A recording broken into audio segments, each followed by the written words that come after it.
Hello students, हमारे इस YouTube के चैनल पर एक बार फिर से आपका मोस्ट वेलकम है। आज हम आपके लिए लेकर के आए हैं क्लास 12 का फिजिक्स। जैसा कि आप जान रहे हो कि क्लास 12 के फिजिक्स में हमने शुरुआत के 2 चैप्टर समाप्त कर लिए हैं और तीसरा चैप्टर करंट इलेक्ट्रिसिटी नाम का पाठ चल रहा है और उसमें हमने शुरुआत के 3 लेक्चर देख लिए हैं, है ना।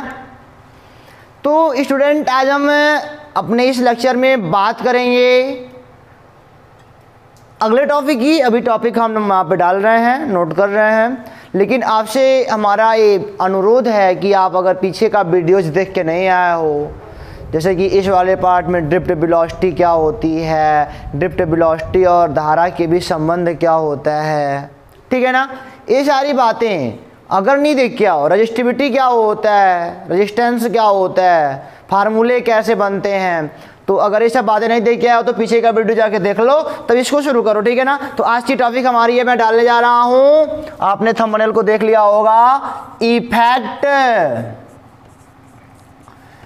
ऑफ टेम्परेचर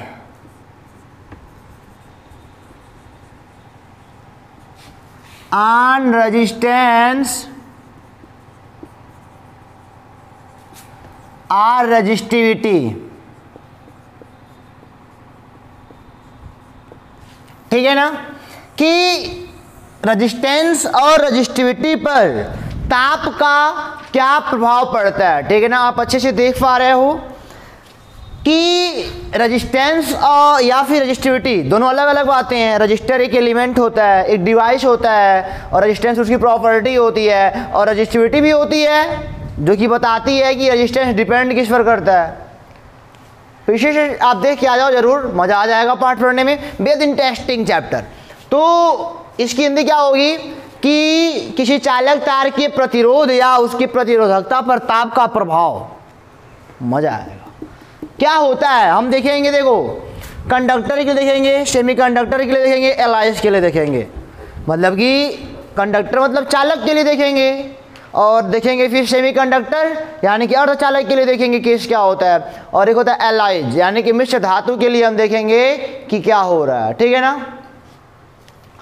तो मैं पहले आपको बता दूं, आपने पढ़ा है resistance R is equal to rho into L by A, या फिर अगर एक बात और बता दूं तो आप ये अभी पढ़े हो R बराबर ml upon n E square tau A, नहीं, R बराबर ml अपान n ई स्क्वायर, ठीक है,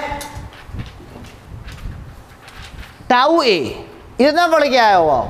जहाँ पे m क्या है, यहाँ पे m है मास ऑफ इलेक्ट्रॉन या फिर जो चार्ज होगा, L क्या है, length of conductor, length of conductor, conductor की लंबाई है। अभी मैं आपको इसमें एक बात और बताऊंगा कि लंबाई नॉर्मली तो जानते हो क्या होती है क्या नहीं होती है, लेकिन कभी कभी ऐसे केस बन जाते हैं कि कौन सी लंबाई ली जाए सोचना पड़ता है। चलो यहाँ पे लिख दूं, इसको लिया जाता है एलॉन्ग द करंट। परेशान ना हो, मैं अभी इसका एग्जांपल दूंगा आपको, क्वेश्चन भी सॉल्व कराऊंगा कि लंबाई कौन सी लेते हैं, मतलब कि जिसमें करंट जिसमें बहता है, जिधर करंट बहता है जिधर, उधर की लंबाई ली जाती है, अभी समझा रहा हूँ। और यहाँ पे n क्या है, नंबर ऑफ इलेक्ट्रॉन, E क्या है, चार्ज ऑफ इलेक्ट्रॉन, E क्या है, टाउ एवरेज है, रिलैक्सेशन टाइम, सबके लिए बात हो रहा है। अगर आप पीछे से देख के आए हो तो फिर आपको कोई दिक्कत नहीं होगी कि रिलैक्सेशन टाइम क्या होता है, मैं यहाँ पे कोई चर्चा ही नहीं करने वाला। ए क्या है, area, cross section area, cross section area, ठीक है ना, जो कि परपेंडिकुलर लिया जाता है करंट के। ये 2 बातें यानी कि आपको ये थोड़ा पल्ले नहीं पड़ रहा होगा ना, परेशान ना हो बच्चों, अभी मैं समझाता हूँ, थोड़ा पढ़ा लूँ, बताता हूँ कैसे लेते हैं उसको, बस याद रख के रहना कि हाँ बताना हमको। तो आपने देखा R is equal to M L upon N square tau A, इतना सारा जो पोर्शन है ना, ए वाला पोर्शन, यानी कि R बराबर, उसी को हमने बोला rho L by A, where rho is resistivity of the wire. Rho बराबर यहाँ पे क्या हो गया बच्चों, M upon N E square tau. इसको आप लर्न करना, बढ़िया से फार्मूला है, बहुत इंपॉर्टेंट फार्मूला। और हाँ देख रहे हो ना, आर किस पर डिपेंड कर रहा है, लेंथ पे और एरिया पे, है ना। आर किस पर डिपेंड कर रहा है, चालक तार की लंबाई पर और उसके एरिया पर, क्रॉस सेक्शन एरिया पर डिपेंड करता है। और हाँ रो पर भी डिपेंड करता है। अगर मैं यहाँ से नॉर्मली बनाऊं तो आर प्रोपोर्शनल टू रो बनेगा नहीं, यानी कि आर रो पर भी डिपेंड करता है। और बात आती है रो किस पर डिपेंड करता है, रो किस पर डिपेंड करता है, तो रो बराबर होता है एम अपान एन स्क्वायर टाउ। एम तो किसी के पप्पा नहीं बदल पाएंगे, मास ऑफ इलेक्ट्रॉन या मास ऑफ चार्ज। एन ये बदल सकता है अलग अलग चालक के लिए, number of free electron, number of free electron है, नंबर ऑफ फ्री इलेक्ट्रॉन, किसी में ज़्यादा किसी में कम हो सकता है। इलेक्ट्रॉन का चार्ज ये भी किसी के पप्पे नहीं बदल पाएंगे। ए टाउ रिलैक्सेशन टाइम ये भी बदल सकता है, रिलैक्सेशन टाइम ना, और लड़ने वाला टाइम बदल सकता है। जब टेम्परेचर बढ़ा दोगे तो जल्दी जल्दी लड़ेंगे, नहीं लड़ेंगे। अरे भाई वो बता दूं भाई, अब आपको एक कर्नल इलेक्ट्रॉन इसी टकराता है ना, इनके जो बीच टकराने का जो समय होता है ना, उन्हीं को बोलते हैं relaxation time of the electron. यानी कि इतने दूर तक इलेक्ट्रॉन आराम कर लेगा फिर लड़ जाएगा, यही उसका आराम वाला टाइम होता है, ठीक है ना। तो मूल बात पूरी यही आती है कि रो बदलेगा तो आर बदलेगा, रो बढ़ेगा तो आर भी बढ़ेगा। नहीं चलो मैं पहला केस लेता हूं बच्चों, फार कंडक्टर। फार कंडक्टर, मैं आपको एक बात पहले हिदायत दे दूं कि मैं यल और एरिया, लंबाई और एरिया के बारे में कोई बात नहीं करूंगा, मैं खाली टेम्परेचर पे बात करूंगा। और बच्चों एक ऐसी पढ़ाई हम पढ़ रहे हैं कि नॉर्मली क्या टोटली जो भी है जो मैं पढ़ाने जा रहा हूं उसमें लेंथ और एरिया इंक्लूड है, लेकिन मैं बताऊंगा नहीं, इसका जिक्र नहीं करूंगा। यल और ए अभी बताता हूं। मान लो कंडक्टर है, कोई चालक है, ठीक है ना, हमने उसका तापमान बढ़ाया, टेम्परेचर इंक्रीज करा, ओके। आपने क्या देखा कि टेम्परेचर इंक्रीज करा, टेम्परेचर इंक्रीज करा, ओके कोई बात नहीं। आर का फार्मूला लिख लो फटाक से, आर बराबर एम एल अपान एन ई स्क्वायर टाउ ए। अभी आपको मैं समझाता हूं। टेम्परेचर इंक्रीज करोगे तो दो घटनाएं घटेंगी, देखो जरा, टेम्परेचर इंक्रीज करोगे ना तो दो घटनाएं घटेंगी। ये मान लो पहली घटना है, दूसरी घटना। किसी भी कंडक्टर का बच्चों जब आप टेम्परेचर बढ़ाओगे तो क्या होगा, उसमें फ्री इलेक्ट्रॉन की संख्या बढ़ेगी, नंबर ऑफ फ्री इलेक्ट्रॉन बढ़ेंगे। आप जितना बार बढ़ाओगे उतना बार फ्री इलेक्ट्रॉन मिलता है, ठीक है ना। और आपको अभी बता दूं कि कंडक्टर के लिए 10 पे पावर 29 इलेक्ट्रॉन होता है पर मीटर क्यूब में। अब 1 मीटर क्यूब में इतना इलेक्ट्रॉन गिन ही नहीं पाओगे, 10 पे घात 29 है, उसके बाद की गणना बड़ी मुश्किल है, इतना मैक्सिमम है आई, ठीक है ना। इससे ज़्यादा भी हो सकता है लेकिन गणना ही नहीं कर पाओगे यार। तो एक देखो जरा 10 पे पावर 29 इलेक्ट्रॉन पर मीटर क्यूब, बड़ी मुश्किल है, गिनती का नहीं कर पाएंगे। चलो तो घटना क्या घटी कि नंबर ऑफ फ्री इलेक्ट्रॉन बढ़ा, टेम्परेचर मैंने बढ़ाया कंडक्टर का तो नंबर ऑफ फ्री इलेक्ट्रॉन बढ़ा। और जब नंबर ऑफ फ्री इलेक्ट्रॉन बढ़ेगा, जब ये नीचे बड़ा होगा तो आर का मान कैसा होगा, छोटा नहीं होगा। देखो जरा, एन का मान जब बड़ा होगा तो आर का मान क्या होगा, छोटा होगा। तो आप कहोगे सर जब एन बढ़ेगा तो आर का मान क्या होगा, छोटा होगा। और R का मान छोटा होगा तो R प्रोपोर्शनल रो है, तो रो का मान भी क्या होगा, छोटा होगा। इससे हमको क्या मिलेगा कि रो का मान भी छोटा होगा। लो पहली घटना तो यही कहती है कि नंबर ऑफ फ्री इलेक्ट्रॉन बढ़ेंगे तो R का मान घटेगा, रो का मान भी घट जाएगा। अरे वाह, मजा आ गया, समझ में आ रहा है सर। अब दूसरा बात देखो, जब नंबर ऑफ फ्री इलेक्ट्रॉन बढ़ेंगे तो जल्दी जल्दी लड़ेंगे, और जब जल्दी जल्दी लड़ेंगे तो रिलैक्सेशन टाइम घटेगा। क्यों? जब बच्चों नंबर ऑफ फ्री इलेक्ट्रॉन बढ़ जाएंगे तो जो इलेक्ट्रॉन अब बहुत ज़्यादा कर्नल हो जाएंगे, वहाँ पे इलेक्ट्रॉन कर्नल से निकलते हैं ना, तो जल्दी जल्दी लड़ेंगे। जब ज़्यादा बढ़ जाएंगे तो जल्दी जल्दी लड़ेंगे एक दूसरे से। तो जल्दी जल्दी जब लड़ेंगे तो वही देखो जरा टाउ घट जाएगा, नहीं रिलैक्सेशन टाइम जो एवरेज वाला एक घट जाएगा, घट गया। अब एक घट गया, एक घट गया, एक घट रहा है तो आर का मान क्या हो जाएगा, तो आपको पता चल गया होगा आर का मान बढ़ जाएगा। और आर का मान जब बढ़ जाए, एक छोटा हो रहा है ना, छोटा होने का मतलब क्या, छोटे से भाग दो तो बड़ा मिलेगा मिलेगा, और आर का मान जब बढ़ गया तो रो का मान भी क्या हो गया, बढ़ गया। अब देखो एक के चीजिया में दुई कहानी आ रही है, एक के चीज में दुई कहानी हम लोग ला दिए। एक तो ला दिए नंबर ऑफ इलेक्ट्रॉन बढ़ेगा तो आर घटेगा रो घटेगा, और रिलैक्सेशन टाइम घटेगा तो आर बढ़ेगा रो बढ़ेगा। किसको माने, कौन सही तथ्य है? तो नॉर्मली अब मैं बता दूं कि सही तथ्य यही वाला है, यही हम मान के चलेंगे, एक गुड है, एक गुड है। इसको हम नेगलेक्ट कर देंगे, इसको नहीं मानेंगे, इस कहानी को ख़त्म करते हैं। अगर आपके मन में सब कहीं से भावनाएं उपज रही होंगी तो इसको ख़त्म कर दीजिए आप, ठीक है ना। तो आप लिख लीजिए नोट में कि कंडक्टर के लिए अगर तापमान बढ़ाओगे तो उसकी रजिस्टिविटी और रेजिस्टेंस दोनों बढ़ेंगे।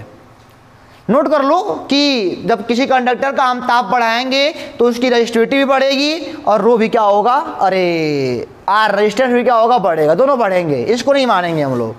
अब बात आती है सर क्यों नहीं मानेंगे। पहली बात तो प्रैक्टिकल है, ऐसा देखा गया कि तापमान बढ़ाने पर तमाम मशीनें लगा करके देखा गया तो मतलब कि वायर का रेजिस्टेंस बढ़ जाता है, बस यही देखा गया, ठीक है ना। तो ना इसी को हमने मान लिया कि हाँ वास्तव में ये होता है। ये प्रैक्टिकली है, प्रैक्टिकल लिख लो, प्रैक्टिकली है, प्रैक्टिकली देखा गया वास्तव में कि कोई चालक लिया गया, उसको गर्म किया गया तो उसका प्रतिरोध बढ़ रहा है, बस इसलिए इसको ले लिया गया। और ऐसी कहानी गढ़ना चाहते हो गढ़ लो, क्या करना है, नंबर ऑफ फ्री इलेक्ट्रॉन बढ़ रहे हैं, कहानी गढ़ रहे हैं बेटा, नंबर ऑफ फ्री इलेक्ट्रॉन बढ़ रहे हैं। अरे भाई इतना खुदे बेचारा है, अब क्या बढ़ाओगे इसको, अब क्या बढ़ाओगे इतना, इसके बाद की गणना नेग्लिजिबल मान लेंगे, कुछ नहीं होगा। इसके बाद क्या गिनती करोगे यार, अनंत है तो साला अनंत है लग रहा है, नहीं तो वैसे मान लेंगे कि काम लायक नहीं है। इसको, इस वाले तथ्य को हम नहीं मान पाएंगे, ठीक है ना, कि इससे भी ज़्यादा इलेक्ट्रॉन बढ़ेंगे, ऐसा इम्पॉसिबल है, हमारी गणना से बाहर है। तो इसको नेगलेक्ट करते हैं, इसको मानते हैं। माने क्यों, प्रैक्टिकल कर रहा हूँ, वास्तव में प्रैक्टिकल कर रहा हूँ कि मतलब कि कंडक्टर का जब तापमान बढ़ा रहा हूँ तो ये क्या हो रहा है, बढ़ रहा है, बस लास्ट आंसर हमारे लिए बढ़ रहा है, तो इसको हमने गुड मान लिया। तो कंडक्टर के लिए नोट कर लो कि कंडक्टर के लिए अगर कंडक्टर का तापमान बढ़ाओगे ना तो उसका रजिस्टिविटी और रेजिस्टेंस दोनों क्या होगा, बढ़ेगा, ठीक है ना। इसको मिटाऊं, फिर समझ में आ रहा है। अब मैं आपके लिए ग्राफ बना के दे दूं बच्चों, ग्राफ आपको बना दूं ना, यस सर ग्राफ बना दो हमारे लिए। चलो देखो मैं बनाता हूं कंडक्टर के लिए, उसी में बनेगा फार कंडक्टर में। इधर मैं लेता हूं रो, अरे रेजिस्टेंस आर रो ले लेता हूं, रेजिस्टिविटी इधर ले लेता हूं टेम्परेचर। अब एक कंडक्टर के लिए ग्राफ बनाओ, ऐसे बनता है, इससे बनता है, इससे देखो टेम्परेचर बढ़ेगा तो रजिस्टिविटी क्या हो रही है, बढ़ रही है भाई। टेम्परेचर बढ़ा रहे हो, टेम्परेचर इधर बढ़ रहा है ना, तो रजिस्टिविटी भी क्या हो रही है, बढ़ रही है। और थोड़ा सा यहाँ पे ढाल रहेगा शुरुआतों में, फिर जाके सीधा लाइन बन जाएगा, सीधी लाइन बन जाएगी। थोड़ी देर ढाल रहेगा किसी कंडक्टर की, थोड़ा मोड़ा आगे पीछे हुआ कंडक्टर के लिए, ठीक है ना। ए वास्तव में अगर मैं आपको बता दूं तो कॉपर के वायर के लिए मान सकते, कॉपर के वायर का ग्राफ ऐसे बनता है, कॉपर के वायर का ग्राफ ऐसे ही बनता है, ठीक है ना। इतना थोड़ा मोड़ा ढाल है, फिर स्ट्रेट लाइन बन जाता है, किसी भी कंडक्टर के लिए स्ट्रेट लाइन बन जाएगा आगे जाकर के वो, ठीक है ना। तो और ढाल थोड़ा मोड़ा किसी में कम होगा, किसी में ज़्यादा होगा, लेकिन ऊपर भागेंगे। तो वो इसको आपने अपने माइंड में सेट कर लिया ना बेटा इसको। तो कंडक्टर के लिए बच्चों अगर तापमान बढ़ाएंगे तो रो यानी कि रजिस्टिविटी और रेजिस्टेंस का मान बढ़ेगा।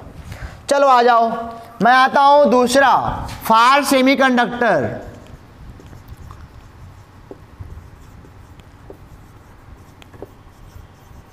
फार सेमीकंडक्टर, अब सेमीकंडक्टर क्या होता है, अर्धचालक होता है भाई। सेमीकंडक्टर क्या होता है, अर्धचालक होता है। अर्धचालक क्या होता है, अरे भाई इसमें फ्री इलेक्ट्रॉन कम होते हैं देखो मैं बताया, उसमें थोड़ा बताना भूल गया था। नॉर्मली रूम टेम्परेचर पर, रूम के टेम्परेचर पर जो मेटल यानी कंडक्टर है उसमें 10⁻29 इलेक्ट्रॉन होते हैं पर मीटर क्यूब में, नॉर्मली रूम टेम्परेचर पर। और नॉर्मली रूम टेम्परेचर पर, ये तो कंडक्टर का हो गया। और अगर मैं बोलूँ रूम टेम्परेचर पर सेमीकंडक्टर में कितने फ्री इलेक्ट्रॉन पाए जाते हैं, तो नेग्लिजिबल मान सकते हो, ठीक है ना। बहुत कम, बहुत कम लिख लो, बहुत कम मिलते हैं। नॉर्मली रूम टेम्परेचर पर सेमीकंडक्टर में बहुत कम फ्री इलेक्ट्रॉन मिलते हैं, बहुत कम, नेग्लिजिबल मान सकते हो, बहुत कम। ये है सेमीकंडक्टर के लिए, नोट कर लो। उसमें तो बड़ी ज़्यादा मिलते थे। अब यहाँ भी वही कहानी करेंगे। R बराबर आपने पढ़ा mL/NE² टाउ ए। मैंने क्या करा, टेम्परेचर बढ़ाया। टेम्परेचर बढ़ाओगे तो फिर दो कहानी घटेगी बढ़ेगी। एक तो टेम्परेचर बढ़ाओगे तो कहोगे सर टाउ घटेगा, टाउ जब घटेगा तो R क्या होगा, बढ़ेगा। और रो क्या होगा इसके भरोसे, ये अभी क्या होगा, बढ़ेगा। दोनों बढ़ेंगे तब नहीं, क्योंकि R प्रोपोर्शनल टू रो होता है ना, सीधे सीधे। चलो दूसरी बात आती है कि नंबर ऑफ फ्री इलेक्ट्रॉन बढ़ेंगे, नंबर ऑफ फ्री इलेक्ट्रॉन बढ़ेंगे तो R घटेगा एंड रो भी क्या होगा, घटेगा। अब कौन सी कहानी मानी जाए, तो चेक करने पर यही पाया गया कि यह वाला कथन सत्य है। तो आप नोट कर लो कि सेमीकंडक्टर के लिए अगर उसके तापमान को बढ़ाते हो, सेमीकंडक्टर के कोई वायर सेमीकंडक्टर का है, जैसे कि सिलिकॉन हो गया, जर्मेनियम हो गया, ये सब सेमीकंडक्टर में आते हैं। और इनके बारे में आप एक अलग से पार्ट पढ़ने वाले हो, फिजिक्स में सबसे लास्ट में मिलेगा सेमीकंडक्टर का बढ़िया सा पार्ट। सेमीकंडक्टर में कोटर पाए जाते हैं, कोटर।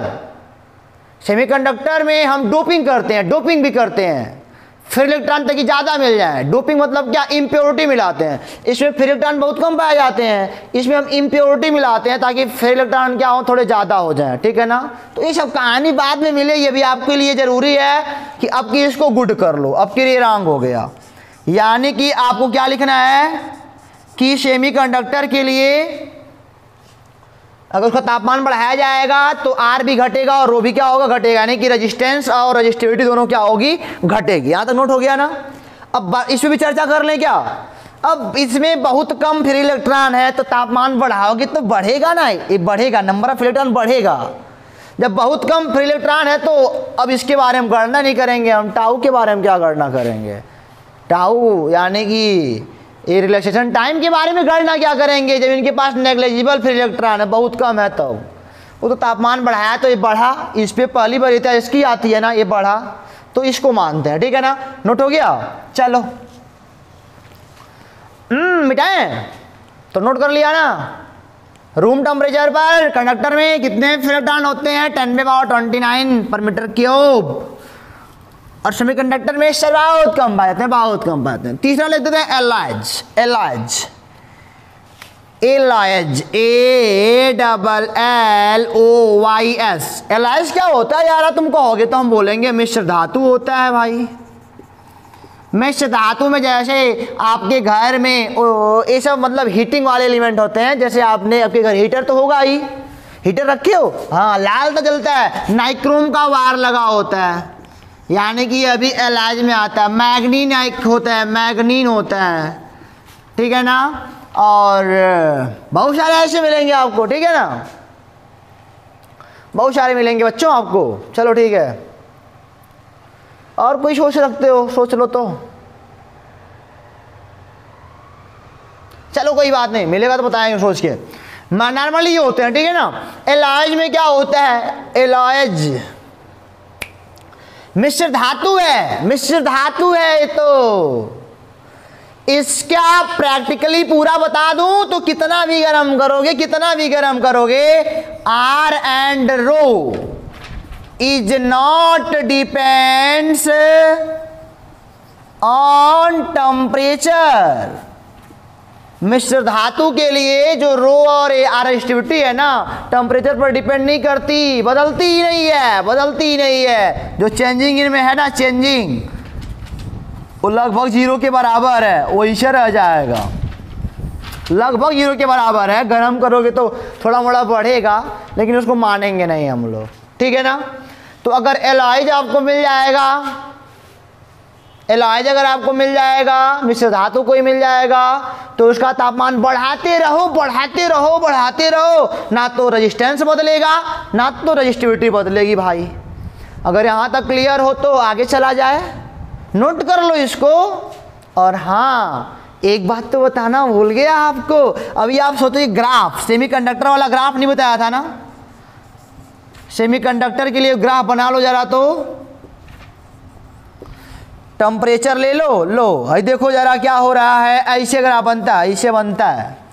देखो क्या हो रहा है वास्तव में, देखो आपने क्या पढ़ा था, तापमान बढ़ाओगे, तापमान देखो बढ़ रहा है, तापमान इधर बढ़ रहा है, अरे भाई 10 20 30 40 तापमान इधर बढ़ रहा है, और देखो ग्राफ नीचे आ रहा है, ग्राफ क्या हो रहा है, नीचे आ रहा है, नीचे आ रहा है यार। यहाँ पे 50 रहा होगा, यहाँ पे 20, यहाँ पे 30 रहा होगा नहीं। तो ये होता है सेमीकंडक्टर के लिए ग्राफ होता है रेजिस्टेंस, रेजिस्टिविटी और टेम्परेचर के बीच का। और यहाँ पे देखो, यहाँ पे क्या होता है एलॉयज में, एलॉयज में गर्म करते रहो, गर्म करते रहो, कोई फर्क नहीं पड़ने वाला रेजिस्टेंस और रेजिस्टिविटी पर, वो अपने ही धुन में नाचते रहेंगे। अच्छा, रेजिस्टेंस और रेजिस्टिविटी में चेंज नहीं होता, यानी कि इसका जानते हो, इसका हम लोग यूज करते हैं कहाँ पे, अपने लैब में इसको यूज करोगे, लैब में, लेबोरेटरी बोल सकते हो उसको आप, ठीक है ना। फिजिक्स वाले लैब में इसको जरूर यूज करते होगे, क्योंकि जब आपको करंट का मेजर करना होता है फिजिक्स वाले लेबोरेटरी में, करंट मेजर करना होगा तो हमारे ऐसे वायर होते हैं जिनको गर्म करोगे तो रेजिस्टिविटी या रेजिस्टेंस घटेगा बढ़ेगा, तो करंट पे इफेक्ट पड़ेगा। लेकिन ये ऐसा चीज़ है कि रेजिस्टिविटी हमेशा सेम रहेगी, करंट हम यहाँ से मेजर कर लेंगे। जैसे वो कंडक्टर से आज पढ़ाई करोगे, उससे लैब में यूज करोगे उसका, तो उसका तो रेजिस्टिविटी बढ़ेगी ना, वो बढ़ेगा तो करंट पर प्रभाव पड़ेगा।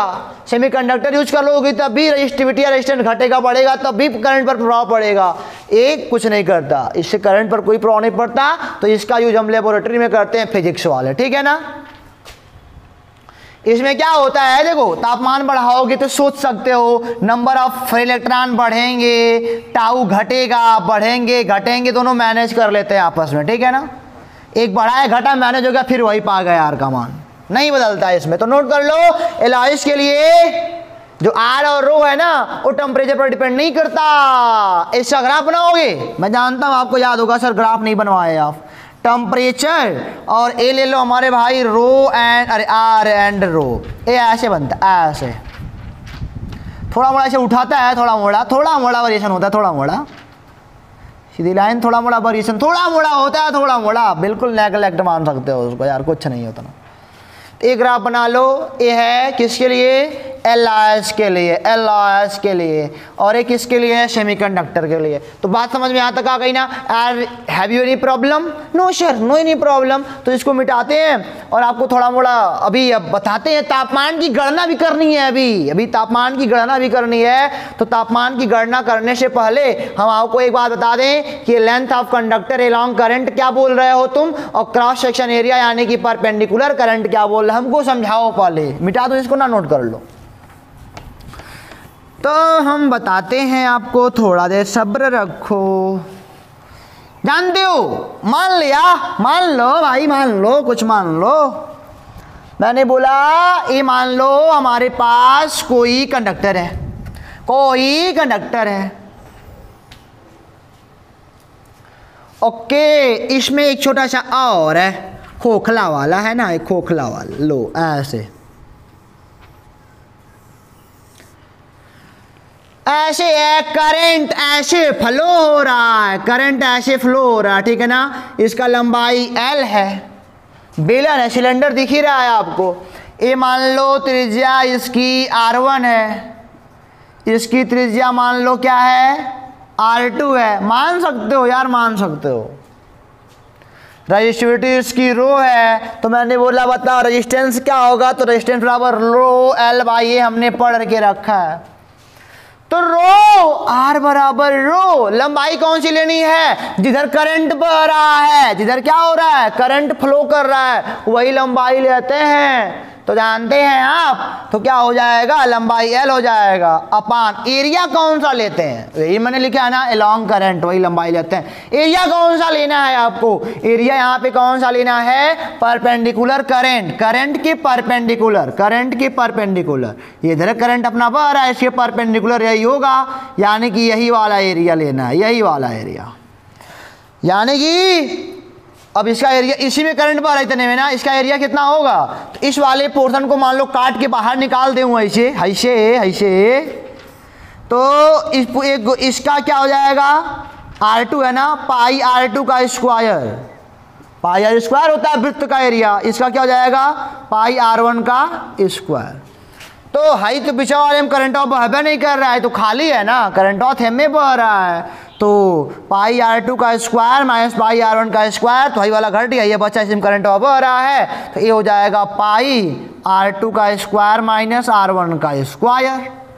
हैव यू एनी प्रॉब्लम, नहीं ना, तो मैंने क्या बोला, जो करंट है ना वो हमों को लंबाई बताने में मदद करेगा और एरिया बताने में मदद, कौन सा एरिया तुमको लेना है, इसके परपेंडिकुलर, करंट के परपेंडिकुलर एरिया लेते हैं, और जो लंबाई है ना करंट के अलोंग लेते हैं। तो have you any problem, no sir I have no any problem, you are continue.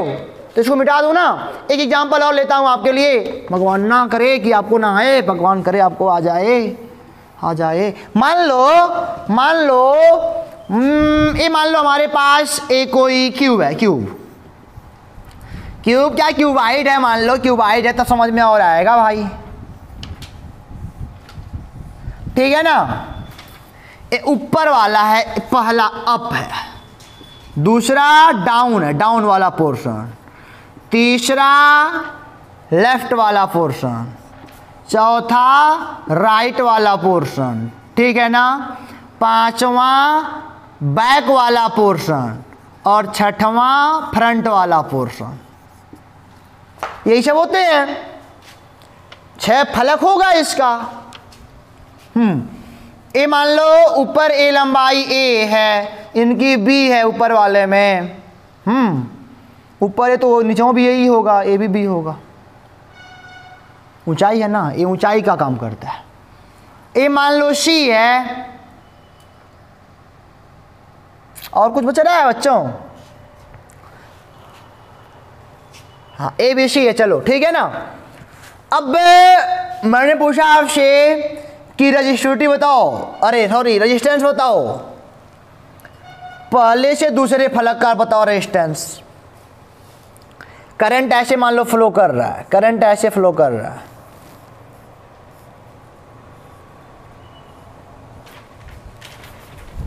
ठीक है ना, करंट ऐसे फ्लो कर रहा है, अरे वाह।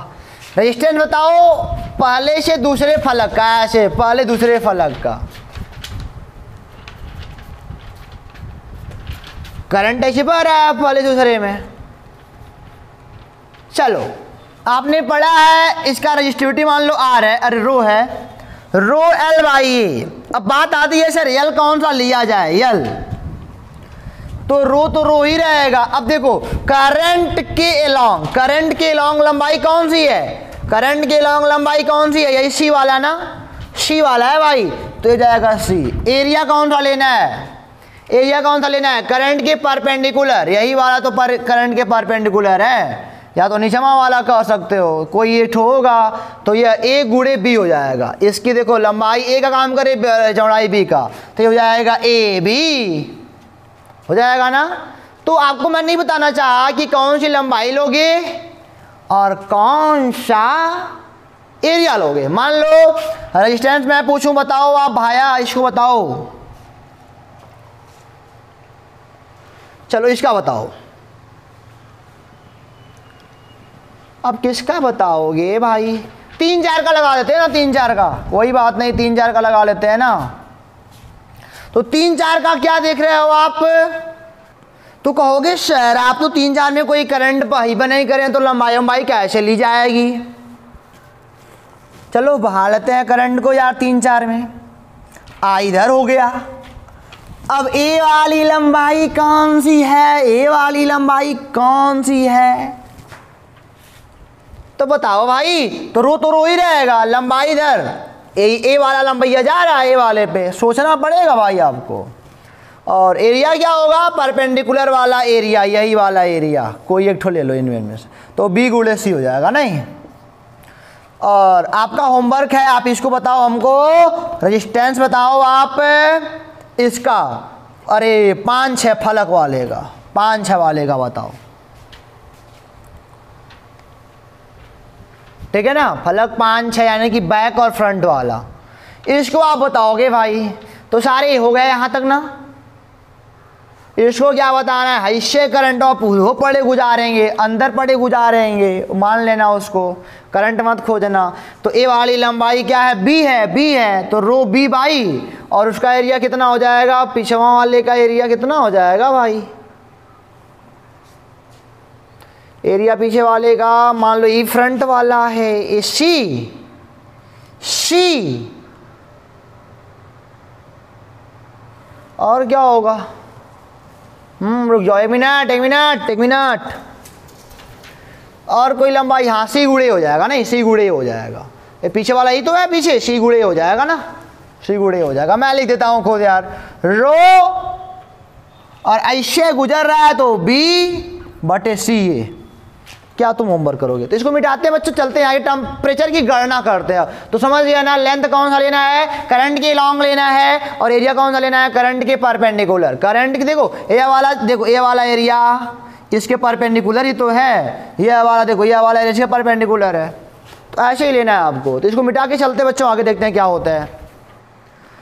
तो स्टूडेंट इस वाले वीडियो में इतना ही, क्योंकि वीडियो लंबा हो जाएगा तो परेशानियाँ बढ़ती हैं उसमें, ठीक है ना।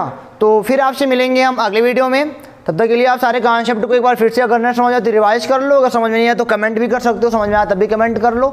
फिर मिलेंगे आपसे अगले वीडियो में, कुछ अलग लेके, यानी कि टेम्परेचर की गणना करेंगे, थर्मल कोफिशिएंट, ठीक है ना, ऑफ रेजिस्टेंस, ठीक है। तो तब तक के लिए आप हंसते रहो, फिरते रहो, खुश रहो, फिर मिलेंगे आपसे अगले वीडियो में। All the best.